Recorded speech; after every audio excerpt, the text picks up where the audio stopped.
la economía del país días atrás, como cada 12 o 14, no me acuerdo la fecha exacta, a las 16 horas se publica la información del INDEC que dio esta última inflación, el índice de 1,5, el índice de inflación del mes de mayo 2025.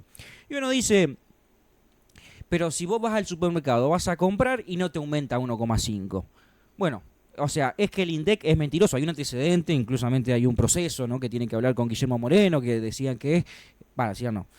Hay un proceso ahí judicial que tiene que ver con que los números del INDEC se modificaban. Entonces dice, bueno, ¿qué tan cierto es esto? ¿Qué te garantiza que la inflación que se dice que del 1,5 sea así y no sea más alta y se esté disfrazando? Bueno, de esto de la inflación, de los componentes del mismo y de algunos temas que tienen que ver también con los créditos que se piden afuera, porque uno dice que el dólar está planchado, ¿es real o cómo hacen para que esté así? ¿O se está haciendo algo desde el gobierno nacional para mantenerlo en los 1.100 y piquito que está hoy en día? De estos dos temas vamos a hablar con un contador público nacional. Él se llama Adrián Brunelli, de los pagos de Libertador San Martín. Va, él es cordobés, o sea, hasta la médula te va a dar cuenta que es cordobés, pero vive y reside en Libertador San Martín. Adrián, ¿cómo estás? Muy, pero muy buenos días. Buenos días, Santi, ¿cómo estás? Bueno, gracias por la presentación y por llamar. Y bueno, vamos a tratar de acompañar en este diálogo con los datos que vos estuviste anunciando y que, bueno, a la gente le interesa saber cómo le afecta en realidad todos estos números que vos nombraste y que supuestamente son positivos, realmente si le benefician al ciudadano de a pie, ¿no? Bien, bueno, comencemos con esto. Vamos a hablar de inflación. ¿Cuándo es, el 12 o el 14 que se anuncia? Sí, por ahí varía según el día hábil que cae cada mes, pero bueno, se anuncia siempre después del 10 de cada mes. La inflación oficial, ¿no? Porque hay mediciones privadas que las hacen distintas consultoras, pero la oficial que le realiza el INDEC, que es un instituto estatal, bueno, como vos nombraste, muy polémico en ciertos gobiernos, porque por ahí se forzaban que los números den más como al gobierno le convenía, pero digamos, es un organismo estatal que siempre tuvo su prestigio y que, bueno, ahora se está midiendo y que claramente el índice, bueno, el último anunciado, que es el de mayo, dio una cifra realmente impensada hace unos 12, 18 meses, ¿no? Dio solamente un 1,5, que es una inflación prácticamente, como te digo, hacía 5 años, desde 2020, en plena pandemia, o un poquito, cuando recién empezaba la pandemia, que no teníamos un índice de este tenor.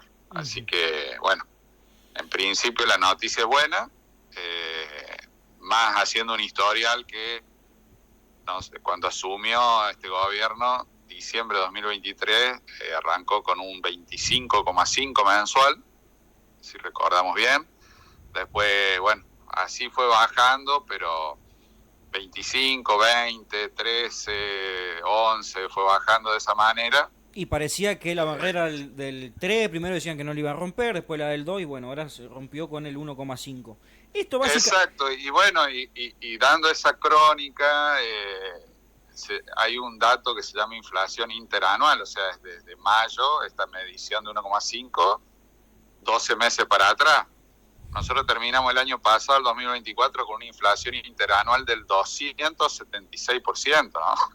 Claro, sí era. Y ahora, con esta última, claro, los últimos 12 meses, o sea... Pero bueno, o sea, enero, diciembre mismo. Claro, todo o sea, 2024 dio 276. Y ahora, la interanual, o sea, de junio 2024 a mayo 2025, bajó el 43,5. O sea, una baja terrible, digamos, como que del 2,76 al 43, y se estima que a fin de año va a estar debajo del 30%, o sea, la inflación de todo 2025 las estimaciones dan el 27, 28, 29, o sea, no va a llegar al 30%. Bueno, estamos en comunicación con Adrián Brunelli, contador público nacional.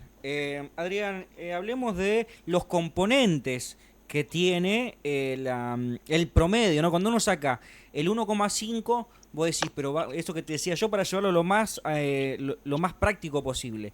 No es solamente alimentos lo que lo compone, sino que son distintos componentes que en promedio te van a dar esa inflación según este índice del INDEC, que bueno, uno, como te decía, en un momento de la historia argentina se judicializó porque se lo podían manipular.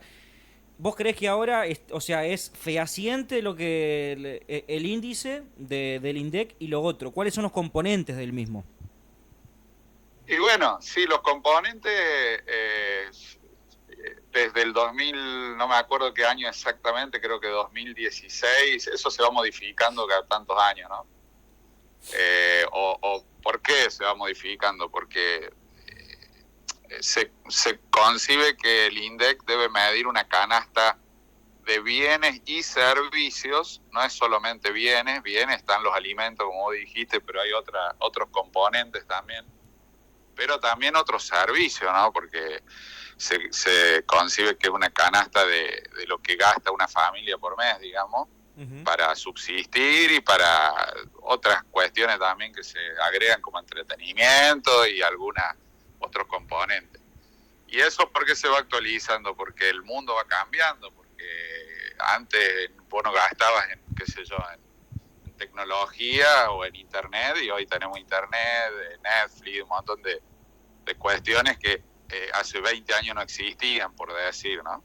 Entonces eso se va actualizando a las modas y a los consumos de la época, cada tantos años se va actualizando. Hoy son 12 componentes generales que mide el INDEC. Mencionamos algunos si querés, si pueden ser los 12, los 12. Sí, pero alimentos y bebidas alcohólicas y tabaco inclusive, vestimenta, bueno, vivienda mide, por ejemplo, valores de alquileres, servicios, luz, agua, todo lo que vos pagás para mantener una casa, equipamiento de hogar, muebles, productos de limpieza, mantenimiento, salud, que es un componente también que a veces es sensible, medicamentos, atención clínica, transporte, comunicación, que es todo lo que hablamos de telefonía, de la tecnología, sí. Internet, bueno, recreación, educación, restaurante, hoteles, todo lo que es gastronomía, y bienes y servicios diversos, que es cuidado personal, seguros, bueno, servicios financieros y demás. Todos esos componentes. Obviamente eso no tiene el mismo comportamiento cada ítem, ¿entendés? Hay ítem, por decir, por ejemplo, en muchos años del gobierno anterior, los ítems de transporte estaban planchados porque estaba subsidiado. Los ítems de, qué sé yo, de servicios o consumos eléctricos y gas estaban también subsidiados. Entonces muchas cosas eran engañosas, los índices de inflación, porque muchas cosas estaban planchadas porque el gobierno los intervenía, ¿entendés? Hoy está prácticamente todo liberado. Entonces por ahí, obviamente los primeros meses del gobierno de Milei hubo unas variaciones fuertes porque se soltaron muchos de esos índices. Y bueno, ahora como que ya está todo liberado y va moviéndose al ritmo de cada cosa, ¿no? Bueno, cuando hablamos del precio del dólar, hoy está, no sé, 1.190 y piquito quizás, ahí un poco menos de 1.200. El dólar oficial, y esto que ya no tenemos diferenciado del dólar blue, que es el dólar informal, sino que está ahí, mide casi, sale prácticamente lo mismo. Ya no está este tema del cepo y demás. Eso es, y voy a apelar a tu sinceridad comunicacional, tiene que ver con todos los dólares que se pidieron al Fondo Monetario. Ahora leí que se iba a pedir otro crédito más.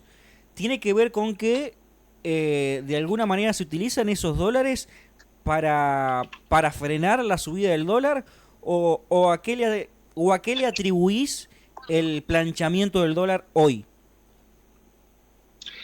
Mira, el dólar, yo siempre cuando hablamos en alguna charla o una mesa de café, porque esto, a veces la economía, viste, la queremos pintar como muy difícil, algunos la quieren pintar como muy difícil y a veces no es tan complicada, ¿no? Pero yo siempre digo que el dólar es un bien más de la economía en Argentina. Es como el precio del pan, de la harina, de los tomates o de otro producto que vos quieras decir. O sea, nosotros nos acostumbramos a que el dólar suba y entonces todos decíamos, el dólar es por los especuladores, es por la fuga de capitales, ¿viste? Y siempre inventábamos culpables cuando el culpable estaba del otro lado del mostrador, ¿no? O sea, era el Estado que imprimía billetes deliberadamente y hacía que todos los bienes de la economía subieran de precio ante una mayor oferta de dinero. O sea, lo que siempre por ahí el presidente Javier Milei dice en cuanto a las causas de la inflación, ¿viste? Esa frase típica que dice, la inflación es siempre en todo lugar un fenómeno monetario. Uh-huh. Y siempre repite, hasta que la gente un poco, me parece que muchos lo entendieron. Y bueno, hoy, ¿por qué no hay inflación? Porque básicamente se dejó de emitir, se ajustó el gasto público, no hay déficit, entonces no se necesita financiamiento para cubrir déficit. Y bueno, y eso y otros factores que ordenaron la economía hace que la inflación hoy esté en 1,5. ¿Por qué te lo relaciono? Vos me preguntaste con el dólar. Repito, porque creo que el dólar es un bien más en una economía como la Argentina, donde la gente está muy dolarizada y donde la gente todo lo mide en dólares. O si no, salí y pregunta cuánto vale una casa que te inventen diamante o no sé, y te van a dar el precio en dólares. Sí, hasta por los eso, autos te dan los precios en dólares. Yo creo que no es un, o sea, no lo podemos comparar con un bien más. O sea, debería serlo, sí. Pero pasa que si en la conciencia de la gente, que es la que te va a poner el termómetro para ver si qué tanta importancia o relevancia tiene en la economía de un país, en la cabeza de la gente, o sea, está todo medido en dólares. Entonces, debería ser un bien más. No, claro. Pero al ser la unidad de valor de referencia que tenemos prácticamente para todo, me parece que tiene una importancia por encima de los demás. Lo que te digo que es un bien más es para que entendamos que el dólar es igual que o sea, se está comportando, porque tu pregunta es ¿por qué el dólar está quieto ahora? Porque el gobierno lo plancha, por las reservas, bueno. Muchas cosas de esas tiene que ver, las reservas tienen que ver, pero más que todo con otros factores, que después si querés hablamos de las reservas. Uh-huh. Pero el dólar hoy no sube básicamente porque en Argentina se frenó la inflación y se frenó el aumento deliberado de precios. Y el dólar es un bien más que subía al ritmo de lo que subía el pan, la harina, los tomates o el precio que vos quieras, ¿entendés? Al perder el peso del poder adquisitivo, el dólar aumentaba su valor. Era esa la razón, básicamente, no había. Y bueno, la gente, ¿por qué lo utilizaba? Como un resguardo de valor. Y el dólar, al ser un bien financiero, no es un bien material como el pan, como los tomates, como nombramos 2 o 3 ejemplos. Por ahí es lo que primero sube su valor en una economía inflacionaria, en una economía descontrolada como la que estamos. Uh-huh. Porque la gente, o sea, vos podés comprar 1, 2, 3 kilos de pan, no podés comprar 100 kilos de pan para guardar para 2 meses, ¿no? Entonces, ¿qué hacías? Comprabas dólares. ¿Para qué? Para resguardar el valor del peso, que el peso se devaluaba constantemente. Entonces lo que por ahí primero estaba sensible en momento inflacionario era el valor del dólar. No sé si un poquito expliqué. Sí, está. Pero bueno, es un valor más de la economía el dólar en un momento inflacionario. Y hoy que no hay inflación, que no hay emisión básicamente, vamos a las razones de por qué no hay inflación, si querés la enumero rápido, porque se eliminó por completo la emisión, en primer lugar, porque se aplicó un ajuste fiscal donde se redujeron el gasto en más de un 30%, se logró superávit primario en los primeros meses del año. El superávit primario es sin los gastos de compromiso de deuda, ¿no? O sea, lo que entra es mayor a lo que sale en el gobierno, en el Estado Nacional. Se reorganizó el Estado, bueno, todos sabemos, menos ministerio, menos gente que no trabajaba, menos privilegio, etcétera.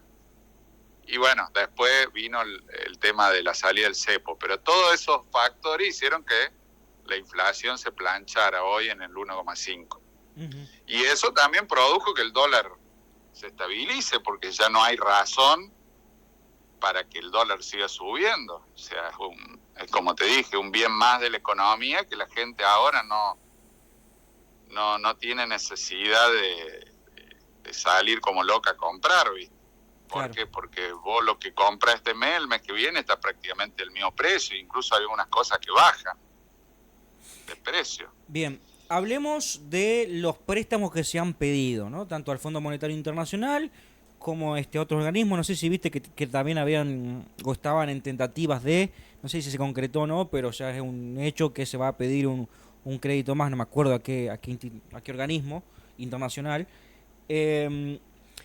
¿Por qué se piden eso? ¿Por qué no dice, pero por qué vas a salir si está todo encaminado, si la inflación la haces bajar y está todo encaminado, con qué necesidad de ir a endeudarse con el Fondo Monetario? O sea, ¿qué nos podés contestar al respecto de esas medidas que se toman y cómo para entenderlo, Adrián? Sí, cómo no. Bueno, muchos critican, ¿no? Y es un punto de análisis importante, como vos lo señalas, es porque se acumulan reservas tomando deuda, digamos. Dicen, bueno, tienen 40.000, hoy se ha superado los 40.000 millones de dólares de reservas, que parecía impensado hace un año y medio atrás, ¿no? Porque estábamos en reservas negativas. Pero bueno, hoy se superó, la semana pasada, mejor dicho, se superaron los 40.000 millones de dólares en reservas. ¿Pero por qué tomando deuda? Es como decir, bueno, tenés plata, pero porque fuiste a pedir prestado, hablando en criollo, sí. Para que lo entienda todo el mundo. Bueno, ¿para qué sirve la reserva? La reserva, bueno, es el respaldo básicamente de la moneda nacional, el peso. A mayor reserva es menor el riesgo de devaluación, hay mayor confianza en los mercados, un país que tiene reserva por lo menos para afrontar cualquier emergencia, cualquier inestabilidad. Es como vos en tu casa, si vos vivís sin un peso en el bolsillo o abajo del colchón, no tenés ni 10 pesos, por si te pasa una emergencia, tenés un percance, una enfermedad, un accidente, lo que sea que Dios no quiera, vos vas a estar más a la deriva, ¿entendés? Cualquier problema que tengas no vas a poder responder, a cualquier situación que te surja. Bueno, en un país con más razón, un país necesita reserva para generar confianza en los mercados, para bajar el riesgo país, que mucha gente no entiende de qué se trata el riesgo país, pero es un indicador de confianza, básicamente. Hoy nosotros, ¿cuál es el número de riesgo país en Argentina? Hoy el riesgo país está alrededor de los 600 puntos. ¿Y estaba 1.700 antes o cuánto? No me acuerdo de los números. No, sí, cuando entró este gobierno estaba en los 1.900, casi en los 2.000 puntos, no recuerdo sí, ese número. Poquito menos de 2.000 era, pero sí, 1.700 o 1.900. Sí. Pero bueno, pero para contar a la gente, ¿qué riesgo país que hoy está? Me dijiste, repetime por favor.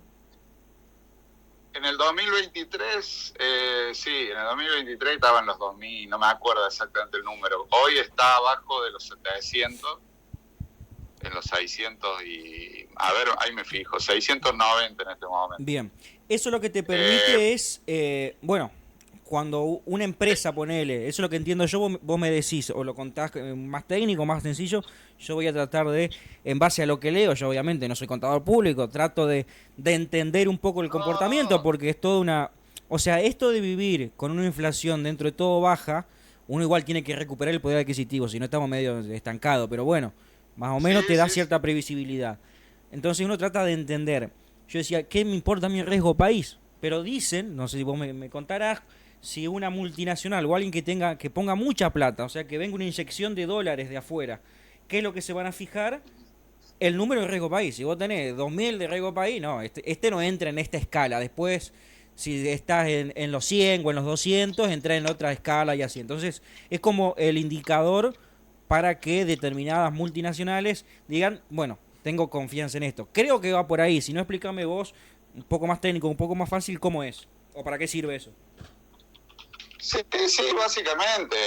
Viste, cuando vos vas al banco y querés sacar desde una tarjeta de crédito o un crédito para un auto o lo que sea, hoy hay distintas. Está el Veraz, que es Sí. un analista de riesgo importante en nuestro país, que vos le pones tu nombre y tu DNI, o sea, el banco, y le genera un informe, a ver, señor Santiago Cáceres, cuál es su historial, quedó debiendo, no quedó debiendo, pagó siempre sus créditos, sus cuentas bancarias, lo que sea. Sí. Y entonces te da una calificación para ver si el banco te puede otorgar un nuevo crédito o querés cambiar el auto y querés financiarte a través de eso. Entonces te califica. Bueno, para las empresas también existen distintos analistas de riesgo, los bancos se informan, y bueno, para los países existe este calificador de riesgo que va, bueno, desde 0 hasta riesgo muy alto, arriba de 1000, digamos, arriba de 1000 ya. Arriba de 800 ya los mercados están totalmente cerrados, cualquier tipo de mercado de crédito no le da a un país que tenga más de 800 puntos de riesgo país. Y para acceder a los mercados internacionales por eso ahora accedió la semana pasada a un crédito de 2.000 millones a través de mercados internacionales, se considera un gran logro porque se estima que abajo de los 500 puntos los mercados internacionales te empiezan a prestar a una tasa coherente, porque también a mayor número es más cara la tasa porque te consideran que vos sos más riesgoso, ¿entendés? Bien. Y bueno, así para el país, si vos tenés una empresa dentro de Argentina y querés también financiarte a nivel internacional, afecta también el riesgo país que tenga Argentina, ¿no? Bien, ¿qué diferencia hay? Porque a mí ya Fondo Monetario Internacional ya me rompe. Entiendo que para algunas situaciones debe ser necesario para un gobierno. Pasa que en el antecedente pasado, inmediato con Macri cuando fue al fondo, yo sinceramente no vi la diferencia, ¿viste? Uno dice, estamos endeudados hasta la cabeza. Y vos decís, bueno, fueron a buscar plata afuera. Trajeron a la Argentina. Y después las cosas fue de mal en peor igual. Entonces, ¿qué diferencia hay a este desembolso que va llegando, que se van para la reserva, en teoría, y que uno dice, bueno, ¿dónde voy a ver el cambio? ¿Cuál es la diferencia y por qué no pasaría lo mismo que volver atrás, que vos ves, te quedas endeudado muchísimo y encima no ves ningún cambio en lo cotidiano? Acá, ¿cuál es la lectura que vos hacés, Adrián, respecto a estos préstamos que se van pidiendo? La lectura, Santi, es que los que dicen viste que hay algunos que dicen, y sin entrar puntualmente en discusiones políticas, ¿no? Yo entiendo a lo técnico. Algunos economistas, que obviamente no simpatizan con esta gestión, dicen que, bueno, no, esta ya la vimos, ya sabemos cómo termina, nos endeudamos y terminamos en la lona, bueno, y todas esas cuestiones. Yo quiero aclarar que esta no la vimos porque nunca un gobierno accedió a créditos internacionales con esta estructura de gasto público y con esta estructura de déficit cero y con esta estructura básicamente de superávit fiscal, o sea, no existe. ¿Y por qué hago esa distinción? Porque todas las veces que se recurrió al Fondo Monetario en gestión anterior era justamente para eso, para financiar el déficit. Y para los que lo comparen incluso con los 90, que la década del 90 tuvo los primeros años varias medidas interesantes desde lo técnico, siempre hablo, no de lo político, pero después terminó colapsando a fines de los 90 y bueno, llegó el 2001 y la explosión que hubo a nivel económico y social. ¿Por qué básicamente en los 90 fracasó el modelo de convertibilidad, que empezó muy bien y terminó muy mal? Y básicamente por el déficit fiscal.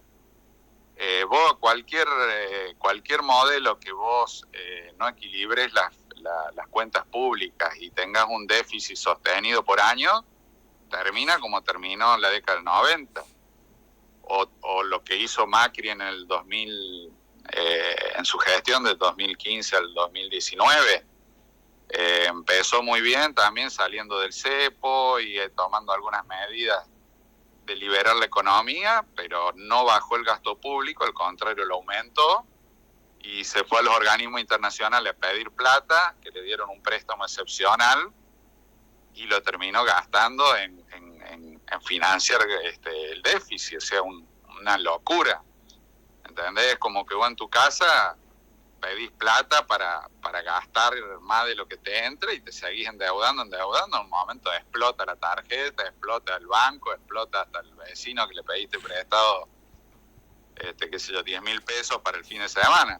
Claro. Ya no tenés más a quién pedirle prestado, y bueno, después vino el gobierno siguiente que en vez de ordenar la economía siguió gastando, y como ya no podía pedir prestado, le daba la maquinita, imprimía. Y bueno, todo eso terminó el 2023, que bueno, teníamos, como nombramos, una inflación viajando al 17.000% anual, una locura, cuando entregó el gobierno Massa y Fernández.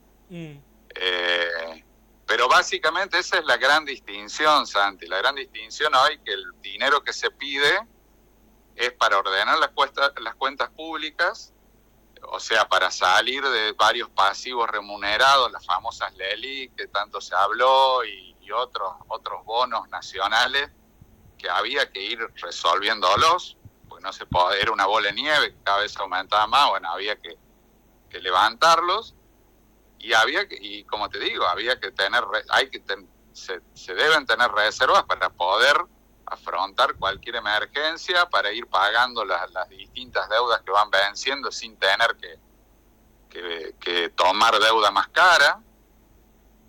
Hay que rescatar que dentro de todo lo malo que se habla del Fondo Monetario, es la deuda más barata que un país puede tomar. Sí, ir al fondo es como irse a la B, digamos, en términos futbolísticos. Nadie quiere ir al Fondo Monetario a pedir plata. Pero bueno, dentro de todo lo malo, o sea, dentro de o seguir imprimiendo, manotear plata de los jubilados, como se hizo en otra época, o de otros estamentos del Estado, es la deuda más benigna que podés tomar. Ahora, es como todo. ¿Para qué lo usas esa deuda? Si lo usas para seguir gastando y despilfarrando, es malísimo tomar deuda del fondo. Ahora, si la tomás para pagar las deudas que ya tenías, que las tenés que pagar, y acumular reservas y ordenar y bajar el riesgo país, es lo mejor que podés hacer. Bien. Estamos en comunicación hoy con Adrián Brunelli. Él es contador público nacional. Bueno, hablando un poco de la economía. Por último, Adrián, y agradecemos estos minutos que nos has brindado. Ahora estaba leyendo que cuando hablabas del superávit y esto que se dice superávit gemelo que se ha mencionado que tuvo el Kirchner, que tuvo Néstor en el 2003-2004, que tenía que ver con el impulso que hubo en lo que fue la producción de soja. Ahora estaba leyendo que la soja tuvo también una muy buena cosecha, va a ser de los mejores números que va a dar en los últimos 5 años. ¿Eso de qué manera impactaría o impacta en la economía? Y por último, la última pregunta, y después sí ya te libero, si te ha sorprendido algo este gobierno y qué es lo que avisorás para el 2026 si todo sigue por esta misma senda. Bueno, mira, la pregunta es muy buena. Yo iría primero a algo básico, porque hoy todavía no se sienten en la economía las mejoras, ¿no? Yo creo que hoy hoy se está ordenando la economía, la inflación es un síntoma terrible del orden que se está logrando. Lo más valioso para mí que se ha logrado en los últimos meses desde que ingresó este gobierno no es solo bajar la economía, sino detener una catástrofe que para mi punto de vista técnico iba a ocurrir si no se actuaba a tiempo. Y actuar a tiempo significaba hacer un ajuste brutal como se hizo, que obvio dolió y a mucha gente le afectó y mucha gente la estamos pasando todavía difícil, pero era necesario detener la locura de emisión, de gasto público, de despilfarrar dinero. Por ejemplo, yo que estoy en el rubro de la construcción, se frenó mucho la obra pública y a todos los que estamos en la construcción nos afecta, pero era necesario. Ahora escuché que se van a lanzar a nivel de privado la administración de rutas y un montón de cosas que, bueno, debía reordenarse y volver a